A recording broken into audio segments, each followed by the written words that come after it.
What did Deante Kyle say that made these men so upset? What did he say that has them crashing out online and reacting in this type of way? It actually isn't what he said, it's how he said it and what he looks like. Let's talk about it. Y'all already know what time it is. I got the black V-neck on.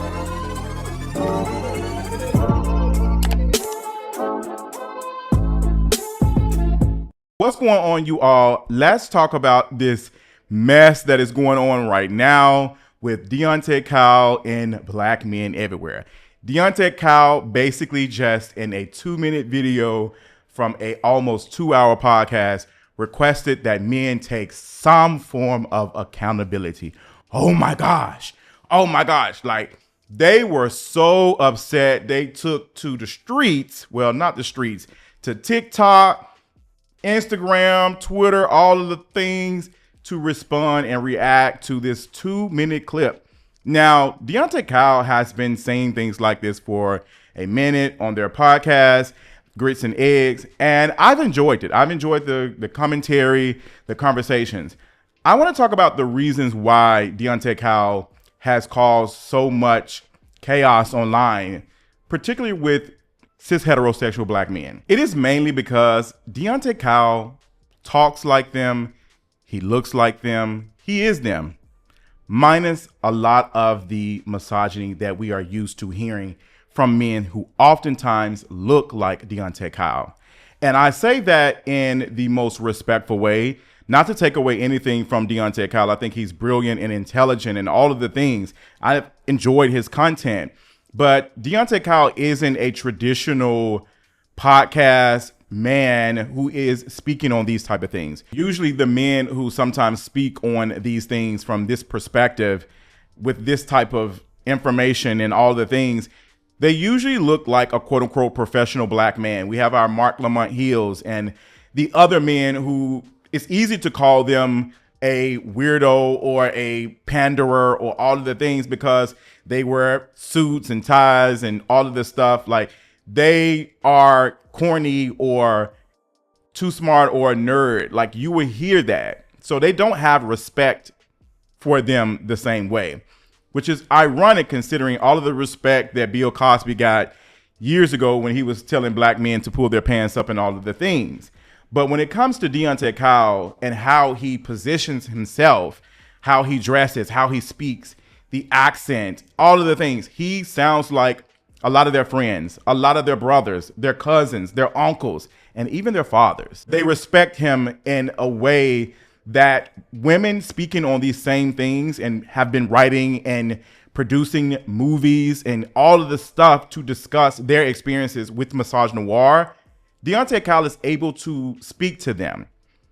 And honestly, it's something that a lot of us black men who talk about these things and critique these specific things, we benefit from misogyny in that way, where women who speak on these same things do not get heard to the folks who need to hear them. I was just watching, and shout out to Kimberly Foster, who I was just watching the other day, and she introduced me to this book by Sabrina Strings. Like, a couple of pages in, I'm like, oh, okay, we're going there. It's an amazing book. I really enjoy it. And I can't wait to finish it. With all the content we have seen, and I'm going to call it the Kevin Samuels post era. Kevin Samuels was that man who even admitted in a video that it's easy to talk down to women and build a platform on it. And a lot of times guys don't want to hear that truth. We just don't. You know, if I come on here talking about, you know, female nature, such and so forth, and if I would start bashing women or talking noise, oh man, the likes and everything will go through the roof. But when you start talking to men saying, guys, you know, cheap is some of the most expensive stuff out there.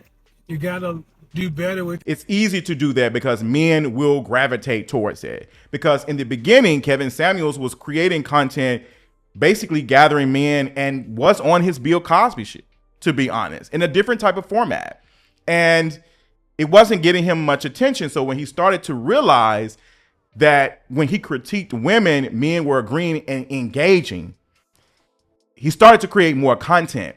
This is the dangerous side of content creation, because the engagement that you receive does something in your mind. It does something on a psychological level that makes you want to continuously do these things to get the attention, because it is a little bit addictive, if we're being honest. That's why I make sure to have some mechanisms in place to protect myself to not get too caught up in it. And once you're receiving revenue and money from it, that's the incentive. There's no reason to turn away. So Kevin Samuels leaned into that. And then you saw all these other men who saw that and started to create content in a similar way. And now they're influencing another generation. They're doing it with streaming. They're doing it with podcasts, inviting women on and going off on them, cursing them out, and making money off of it. Probably won't make no money off this. They're definitely doing that. They're making money off of it. So to see Deante Kyle look almost like these men who they've been paying attention to, who they have been respecting and having a parasocial relationship online with, to see him speak on the opposite is challenging them. And they don't like to be challenged in that type of way. They do not like it. The reason why Deante Kyle's content hits differently, because he is touching an audience that a lot of us have not been able to get to. He's able to touch an audience that a lot of this content hasn't made its way to. They'll see it, but they'll ignore it. But they see Deante Kyle and they see him as one of them. The way Deante Kyle speaks with so much authority and confidence, they're shook by it. The way Deante Kyle spoke about Megan Thee Stallion and Tory Lanez with no BS, no playing devil's advocate. He was just very confident in saying it. We're not used to seeing that with someone like a Deante Kyle. They will say it because they recognize they have to because of the court, but they're going to question it. Deante Kyle is not doing that. He even said period. Deante Kyle, for the most part, is not saying anything that hasn't been said. It's not something that women have not been arguing. But while women are talking about their experiences and writing and producing things around their experiences, they're also dealing with misogyny in that way that these men don't want to hear it.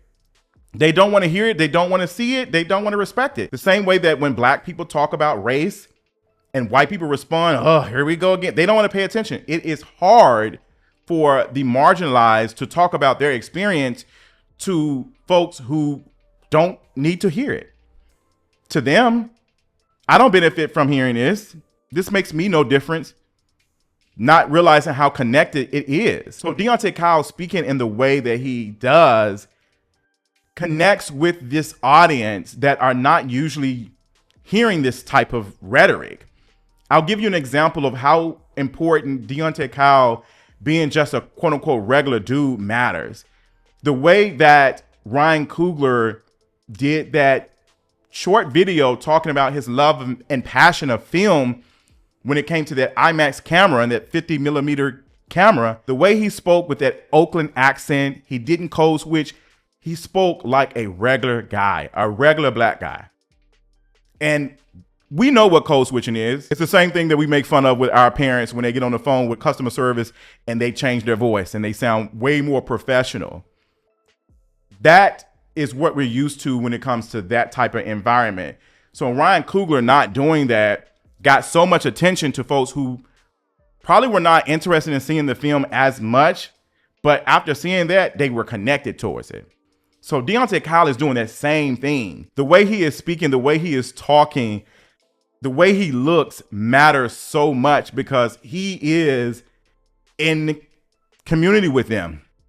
That's somebody who they recognize, but they don't recognize the rhetoric. They don't recognize the ideology. And it's throwing him off guard. So now they're trying to put this jacket on him that he's a panderer. And he already recognizes this, which is why in that same video, he makes a statement about, if I was talking about Latina women and all these other women, y'all wouldn't have no issue. If I was big up in them and all that, y'all wouldn't have no issue. Y'all wouldn't call it pandering. They wouldn't. And if we are to understand the definition of pandering, this doesn't fit the description. Pandering is basically taking advantage of a person or persons to get their attention, and it doesn't mean good or well. to the audience that you're pandering to. You're doing it, and it's harm being done in the process. Deante Kyle is not doing any harm. He's asking black men the basics. Hey, black women have to be on alert. They have to go off of the things that they know to protect themselves. They have to be on the swivel to make sure if I reject this man, is my life going to be on the line? The way he was able to connect the statement of you're generalizing all men. So what about the joke about men pulling out a shotgun when their daughter is about to go to prom? What about that? That understood joke that we even saw in Bad Boys with Martin Lawrence and Will Smith. Like, we recognize this. We know, even if men do not want to recognize it, that a lot of them unfortunately fear men. They do. They fear men. You will even see it when they talk about YNs. And I hate that word. I hate that language.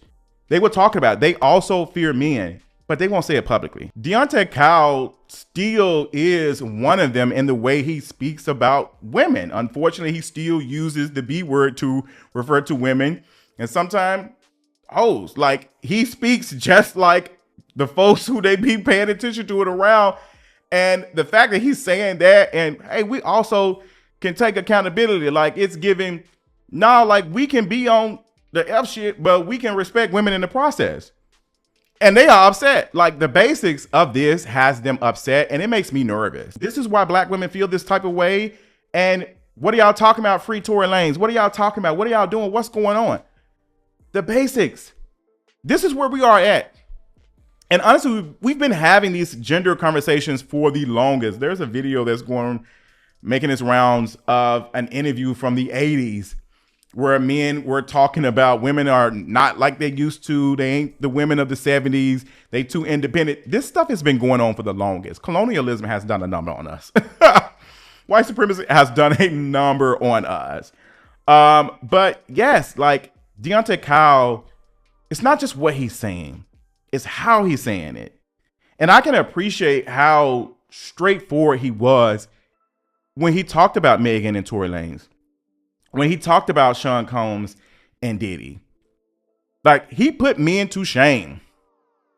He put me into shame. And honestly, I don't believe in the alpha male thing, but the way he was able to just say it and men were upset, like, they are upset because they give him some type of authority without realizing to speak on it. They're giving him authority to speak on it, but they also don't like the fact that he's saying these things. Like, y'all are giving this man, y'all recognize his authority because of the way he is, but you don't like the things that he's saying. That's why you're upset. The same way that FD Signifier and Mark Lamont Hill speak about these same things on similar platforms. They're not going to get that same reaction because, honestly, even FD Signifier has recognized that a lot of his audience are cis heterosexual black men, and it's even been an increase of white men. Deante Kyle does not have that type of audience. White men are not watching Deante Kyle like that. That's not their type of content. That's a little too black for them. And not to say that these other men are not black, but how they perceive blackness as this ghetto thing. They're more inclined to listen to someone who speaks in a specific type of way. And Deante Kyle has the knowledge, but he's not speaking in that quote unquote professional jargon. He's speaking just like a regular guy, which resonates with an audience who doesn't like what he's saying. He has an audience that is now sharing that to their audience, and they're looking like, what is this? What's going on? He's breaking the echo chamber, if I'm being honest. Like, he's breaking the echo chamber. That's why we're seeing these viral videos from it. Like, that's why they're steady going viral, because again, he looks like a regular dude, a guy who we would not expect to speak in this type of way. And it makes me nervous because this is just the basics of, hey, Tory Lanez did do what he did. And yeah, like, that's what happens. He goes to jail. Like, period. That's done. That makes them mad. Him standing up for what is right, not women. Because people want, are you standing up for women? Why are you always on the women's side? What is wrong with that?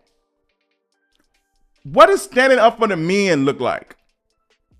If we're saying that folks are standing up for the women, what harm is going to be done for folks standing up for women?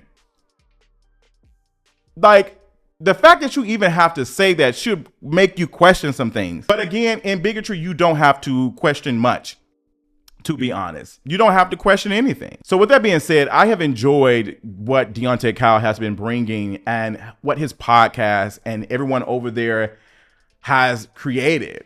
I've enjoyed it, and it's good to see and refreshing to see a black man speak in this type of way and getting this type of attention. And I hope he continues to do this. I really do respect it. Yeah, that's my thoughts. Y'all let me know what y'all think in the comments. If you are listening to Grits and Egg Podcast, tell me your favorite episode. Let me know in the comments, and I'll talk y'all later. Bye.